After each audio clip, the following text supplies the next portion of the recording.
Pilkada Bekasi melalui Partai PKB. Kita bahas, saudara, bersama dengan Ketua Umum Relawan Nasional Pro Prabowo Gibran, Richard Effendi, dan juga kita nantikan bergabungnya pengamat politik Ikrar Nusa Bakti. Kita ke Pak Richard. Selamat petang, Pak Richard. Selamat petang, Pak. Baik, Pak Richard, jadi ini mendaftarkan Kaesang untuk Bursa Pilwalkot Bekasi ini inisiatif relawan atau ada permintaan dari partai politik atau dari mana, Pak Richard? Nah, ini murni inisiatif relawan dan masyarakat Kota Bekasi. Jadi tidak ada permintaan dari seseorang atau partai pun yang menginisiasi untuk permintaan dan mendorong Mas Kaesang untuk maju jadi wali kota Bekasi. Kenapa untuk Bekasi mendorong Kaesang Pangarep, Pak Richard? Apa kinerja yang sudah terlihat, prestasi Kaesang apa sih untuk dijual kepada warga Kota Bekasi? Pertama, kami menganggap Mas Kaesang itu sosok anak muda yang visioner. Yang kedua, kami menganggap Mas Kaesang itu mampu mengangkat dan memajukan Kota Bekasi. Yang ketiga, Mas Kaesang itu mampu menjaga kebinekaan di Kota Bekasi yang heterogen. Itu kira-kira pertimbangan kita, Pak. Kan persoalan Bekasi itu kompleks ya, Pak Richard. Banyak sekali permasalahan banjir, macet, tata kelola kotanya juga. Sedangkan Kaesang kita tahu di PSI baru ketika pemilu ini. Bagaimana relawan yakin dengan sosok Kaesang bisa memimpin Bekasi, Pak Richard? Kita menganggap Mas Kaesang itu sosok anak muda yang visioner tadi, Pak. Dengan kemampuannya, dengan pengalaman dari berbagai pengalamannya di partai, mungkin akan yakin kita sanggup membawa Kota Bekasi maju ke depan. Memang kita tahu Bekasi banyak permasalahannya. Nah, kita butuh pemimpin yang datang dari luar. Melihat Kota Bekasi itu datang dari luar, bukan dari dalam. Kalau kita lihat pemimpin yang muncul saat ini di Kota Bekasi, yang memimpin dari dalam itu pemikirannya masih sama. Jadi harus melihat Bekasi itu jauh. Melihat Bekasi itu dari luarnya, sehingga mampu melihat kemajuan di Kota Bekasi. Oke, ini sudah komunikasi dengan PSI, Pak Richard? Kita secara implisit sebelum, Pak. Jadi kita masih berjuang, masyarakat Kota Bekasi, berbagai elemen masyarakat dan juga berbagai relawan yang akan mendukung Mas Kaesang untuk maju jadi wali Kota Bekasi. Nah, kita juga sudah nanti terkumpul semua dukungannya, kita akan berhadap PSI untuk menyampaikan dukungan kita. Jadi intinya yang memperjuangkan, yang meminta Mas Kaesang maju ke Kota Bekasi adalah masyarakat Bekasi. Bukan PSI yang minta ke Bekasi. Itu kira-kira, Pak. Oke, kita juga sudah bergabung pengamat politik Ikrar Nusa Bakti. Prof. Ikrar. Yuk, gimana Bung Ibrahim? Kali ini ada relawan yang mendaftarkan Kaesang di Bursa Pilwalkot Bekasi. Apa yang Anda lihat? Kenapa ini banyak sekali yang lingkaran Jokowi, anak Jokowi masih menjadi daya tarik di pilkada ini, Prof. Ikrar? Atau bagaimana menurut Anda ini?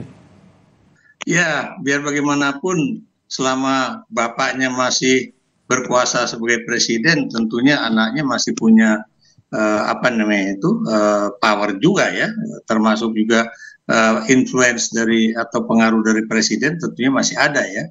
Cuma yang saya heran ini kok Kaesang bisa pindah-pindah begitu ya. Maksud saya tadinya ingin jadi wali kota Depok, kemudian ingin jadi wali kota di Jawa Tengah, Solo. kemudian juga Solo, dan kemudian juga di wilayah yang lain, sekarang masuk Bekasi ya. Walaupun saya juga tidak berbeda pandangannya dengan Bung Effendi tadi ya, Bung Richard tadi ya. Kenapa demikian? Karena memang kalau memang dia itu bisa terpilih ya, dia bisa saja menjadi orang yang diharapkan bisa berfungsi secara baik di Bekasi. Karena Anda tahu ya, Kota Bekasi itu kalau kita lihat dari prasarana jalannya itu benar-benar amburadul gitu kan. Kemudian juga sekolah juga boleh dikatakan perhatian dari pemerintah daerah kurang sekali begitu kan.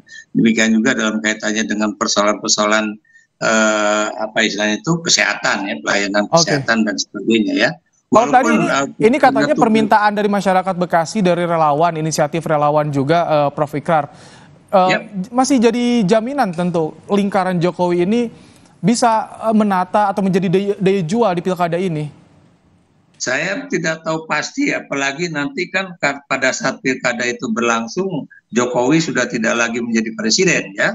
Tapi biar bagaimanapun ya, saya menduga biar bagaimanapun anggaran yang dimiliki Jokowi itu kan masih cukup besar ya untuk kemudian mendanai anaknya untuk maju, baik itu di apa namanya itu pilkada untuk jabatan gubernur ataupun wali kota ya, seperti untuk apa namanya itu anak mantunya di Sumatera Utara sebagai calon gubernur, untuk Kaisang sebagai calon wali kota ya. Tapi kita juga nanti lihat saja apakah masyarakat Bekasi ya itu juga akan kemudian memberikan sambutan yang baik juga ya, apalagi buat saya agak aneh juga, apa namanya, kok bukan PSI yang mengajukan tapi malah PKB dan juga ingin juga dapat dukungan dari PKS dan sebagainya. Apa artinya itu? Berarti memang PSI belum memiliki perwakilan di parlemen daerah di Bekasi gitu. Karena itu dia menggunakan apa istilahnya itu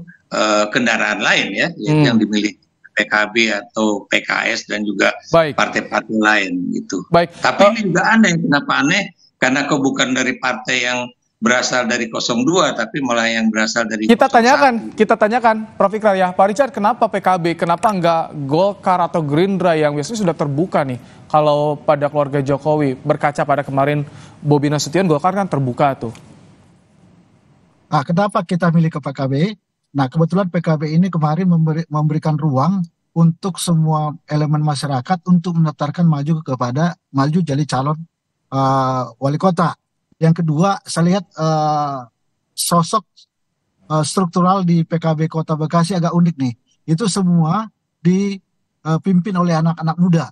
Jadi saya lihat memang mereka lebih visioner dibandingkan partai-partai yang lain yang sudah banyak orang tua. Sehingga ini jadi satu entry point bagi kami relawan untuk memilih PKB sebagai entry point masuknya Kaisang.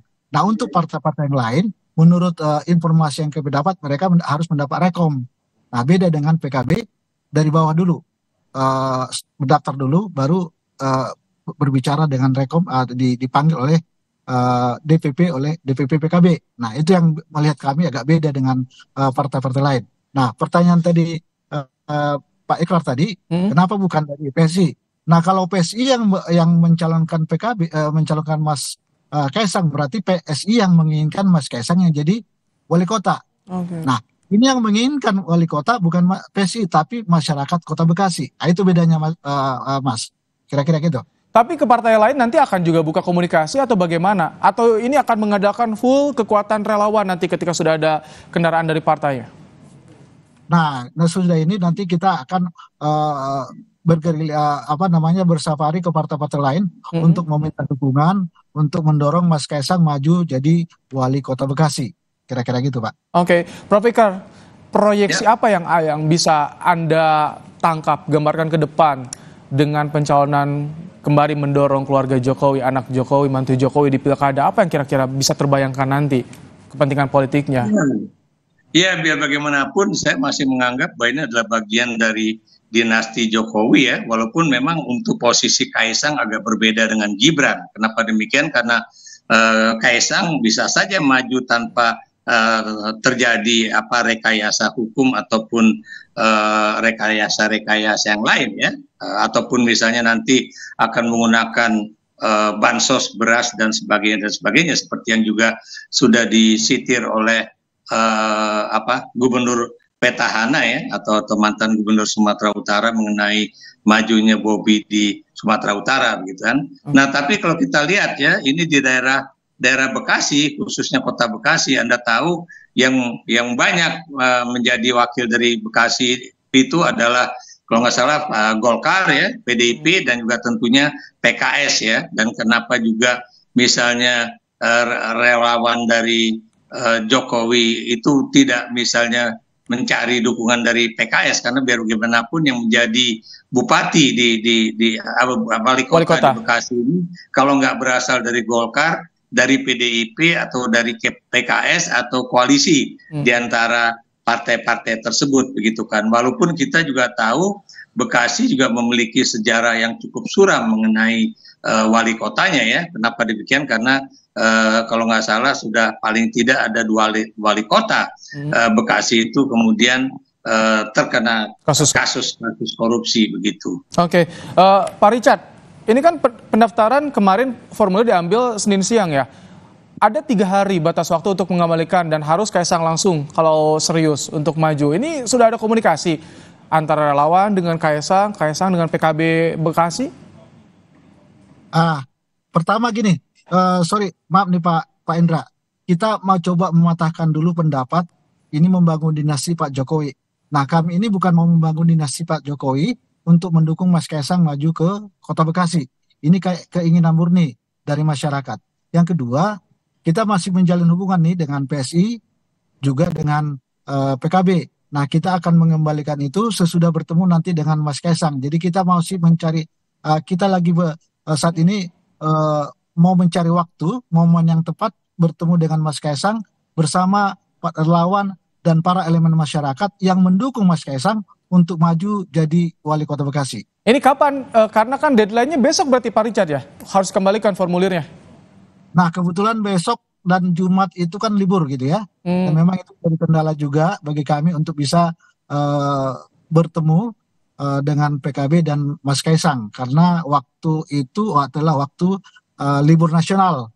Ya, jadi memang kita harus nanti berkomunikasi lagi dengan PKB untuk memberikan waktu lagi karena menyangkut waktunya yang kurang pas dikarenakan libur nasional gitu Pak. Kalau misalkan Kaisangnya nggak mau ini untuk Bekasi, bagaimana relawan Pak Richard?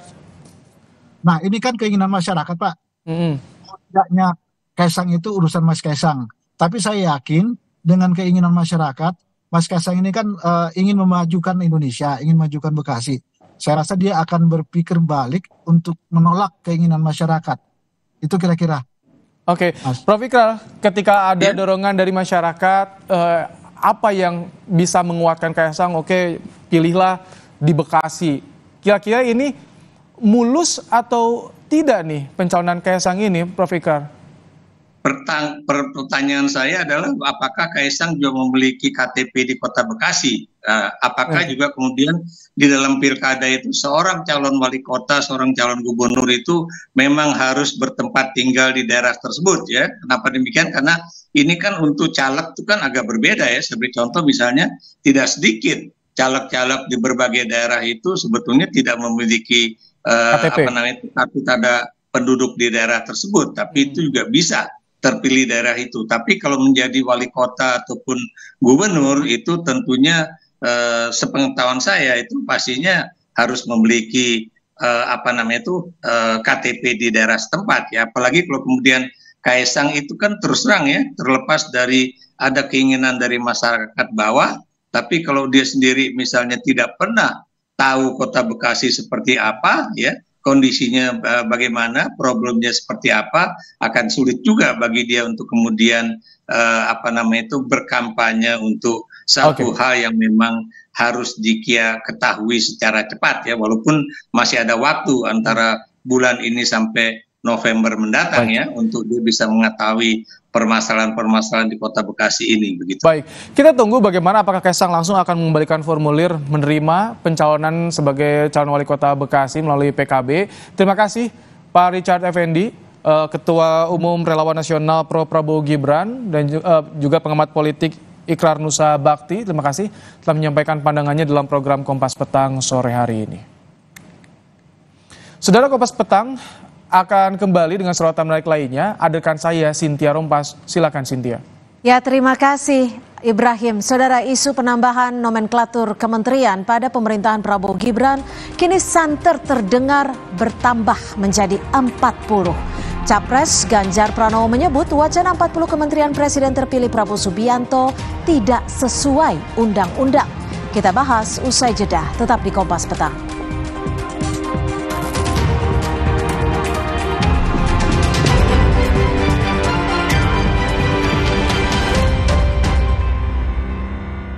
hitam premium harus jimat daman sini. Ya, ayam. Nggak usah takut, kan ada Agoda. Agoda. Bisa liburan murah di banyak hotel. Wah. Agoda. Diskonnya sampai 60%. Celengan tetap aman. Dapatkan harga paling murah di jutaan hotel pilihan. Cuma di Agoda, booking sekarang. Belum sarapan? Belum dong. Berani ngopi? Berani dong. Luwak Hitam Premium lebih nyaman diminum karena dibuat dengan metode slow roasting, menciptakan kopi premium dengan pH level yang lebih netral. Luwak Hitam Premium harus nikmat, nyaman diminum. Meskipun belum makan, perut tetap nyaman. Luwak Hitam Premium bukan kopi biasa. Harum nikmat, nyaman diminum. Ayo, teman-teman,